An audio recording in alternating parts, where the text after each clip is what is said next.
Russell Westbrook, pemain yang berhasil mendapatkan gelar Most Valuable Player atau MVP pada season NBA 2016-2017, memiliki salah satu cerita sukses yang paling menarik yang mungkin kalian belum tahu. Ia mendapatkan banyak masalah dan rintangan dalam karirnya. Namun, ia berhasil mengatasi semua hal tersebut dengan bekerja keras dan tekad yang kuat. Mungkin manusia biasa sudah keluar dan menyerah mengatasi masalah berat seperti yang dialami oleh Russell Westbrook. Simak ulasan berikut ini dan jangan lupa like dan subscribe. Tumbuh besar di perkotaan kota besar Los Angeles, Russell Westbrook dibesarkan oleh kedua orang tuanya. Ibunya bernama Shannon Harton dan ayahnya Russell Westbrook Sr. Ayahnya juga pemain basket aktif dan sering membawa Russell Westbrook bermain basket di gym. Westbrook berterima kasih kepada ayahnya karena ayahnya yang mengajari untuk menjadi pemain yang intensif, agresif, dan menjadi pemimpin di sebuah tim yang sampai sekarang terbukti menjadi gaya permainannya yang khas di NBA.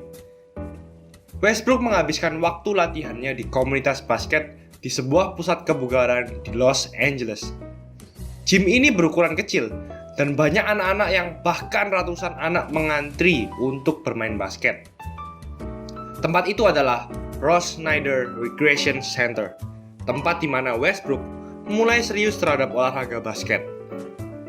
Basket menjadi prioritas utama bagi dirinya dan keluarganya sangat mendukung hal tersebut.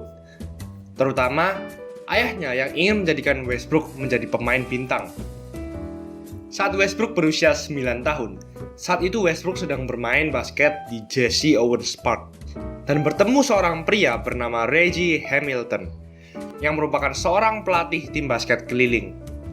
Westbrook ingin bermain untuk tim milik Reggie Hamilton dan Reggie pun melihat potensinya dan berkata, ia sangat kompetitif di usia yang sangat muda. Dia tidak suka kalah dan dia selalu bermain dengan sangat keras. Itu hal yang sangat positif. Namun, ia tidak bisa menembak.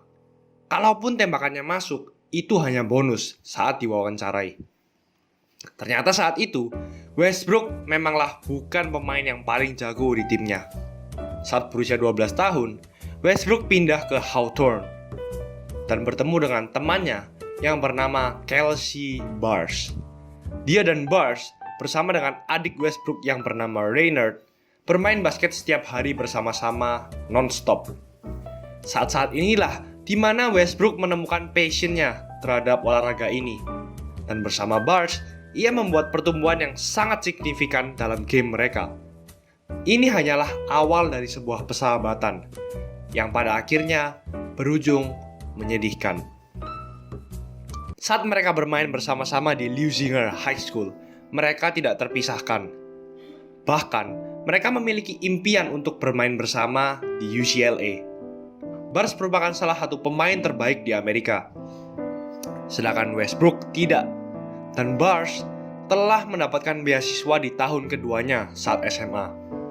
Namun suatu hari, dalam sebuah pick-up game di Los Angeles Southwest College, saat mereka bermain bersama teman-teman, tiba-tiba Kelsey Bars jatuh dan langsung dilarikan ke rumah sakit. Tak lama kemudian, Bars dinyatakan meninggal karena pembengkakan jantung. Peristiwa ini mengubah Westbrook selamanya. Ia tidak hanya kehilangan sahabatnya, namun juga kehilangan seorang yang selalu mendorong Westbrook untuk mencapai mimpinya bersama. Dia sangat terpukul, dan kita bisa sadar bahwa kehidupan bisa berakhir hanya dalam sekejap mata. Dan ia tidak mengerti kenapa ini harus terjadi kepada Kelsey, sahabatnya.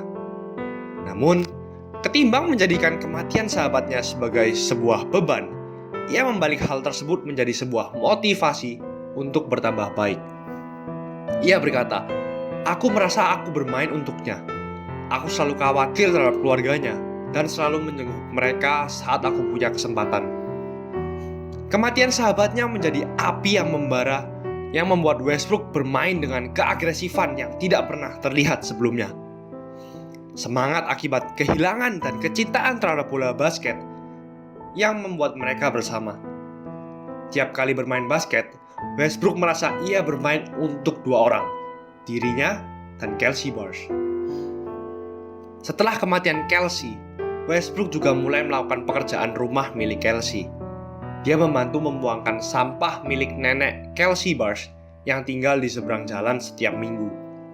Saat bermain di NBA pun, Westbrook memakai gelang dengan tulisan KB3, yaitu inisial nama dari sahabat dekatnya, Kelsey Barnes.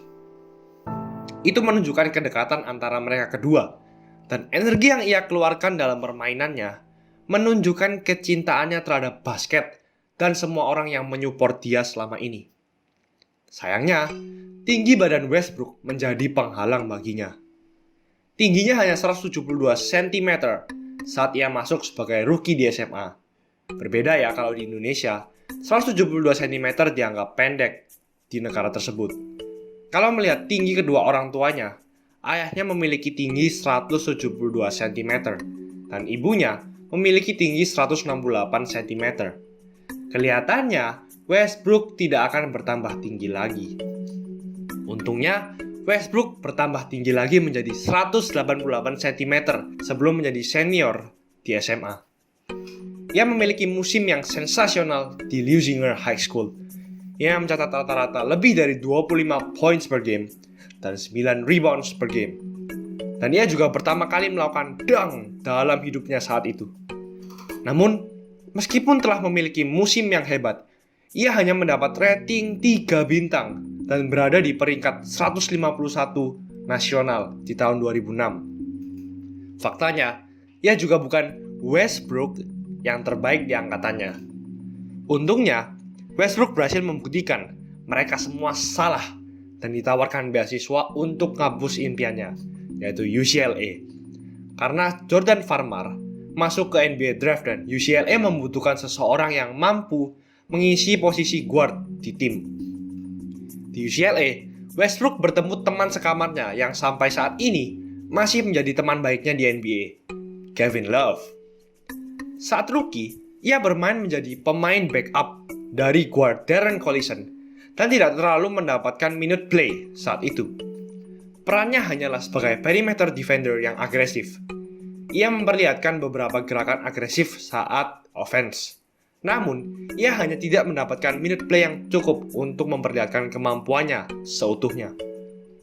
Namun, saat tahun keduanya, ketika Darren Collison terkena cedera, ini merupakan saat bagi Westbrook untuk menunjukkan kemampuannya dan berhasil. Ia menyelesaikan musim dengan rata-rata 12,7 points per game, 3,9 rebounds per game, dan 4,3 assist per game. Dan ia dinobatkan sebagai All-Pac-10 Third Team dan Defensive Player of the Year. Dan saat itu, ia juga bertemu calon istrinya yaitu Nina Earl. Setelah sukses pada musim keduanya di NBA, Westbrook masuk ke NBA Draft. Namun, banyak orang meragukannya. Ia dilihat sebagai orang yang belum mampu untuk masuk di persaingan ketat NBA. Orang-orang berpikir bahwa ia bukan point guard sesungguhnya, hanya seorang undersized shooting guard yang tidak bisa menembak. Dan biasanya, pemain dengan tipe tersebut tidak berhasil sukses di NBA. Draft Express membandingkan Westbrook dengan Leandro Barbosa, pemain scorer yang sangat agresif dan memenangkan Sixth Man of the Year. Hal baik dari Westbrook adalah ia adalah orang yang bermain dengan agresif. Dan hal itu membuat scouts masih percaya ia masih bisa mendapat draft pick yang tinggi. Sam Presti, general manager Seattle Supersonics, mencintai cara bermain dan personality Westbrook. Akhirnya, ia mengambil Westbrook di urutan keempat NBA Draft. Meskipun mock draft memperkirakan ia akan jatuh di urutan ke-6 dan bermain di New York. Presti berkata, Russell Westbrook menurut saya adalah perimeter defender terbaik di draft ini. Saya sudah mengincarnya sejak awal tahun. Dia adalah seorang kompetitor dan sangat perkasa di tim. Backgroundnya di UCLA juga bagus. Dan tim ini memang membutuhkan orang sepertinya untuk menjadi pemimpin di tim. Setelah Westbrook di draft, ia berkata, akhirnya aku di sini. aku mendapatkan kesempatan untuk berjabat tangan dengan David Stern. Aku telah memimpikan hal ini sejak kecil, melihat pemain-pemain NBA bermain sembari aku bertumbuh, dan akhirnya aku di sini. Dan kita semua tahu akhir dari cerita ini. Seattle Supersonics berubah menjadi Oklahoma City Thunder. Westbrook membuat peningkatan yang sangat signifikan, mencapai NBA Finals bersama James Harden dan Kevin Durant, dan memecahkan rekor triple-double dalam satu musim dan akhirnya menjadi MVP. Meskipun ia memiliki banyak rintangan dalam hidupnya, ia selalu berpegang kepada satu moto hidupnya.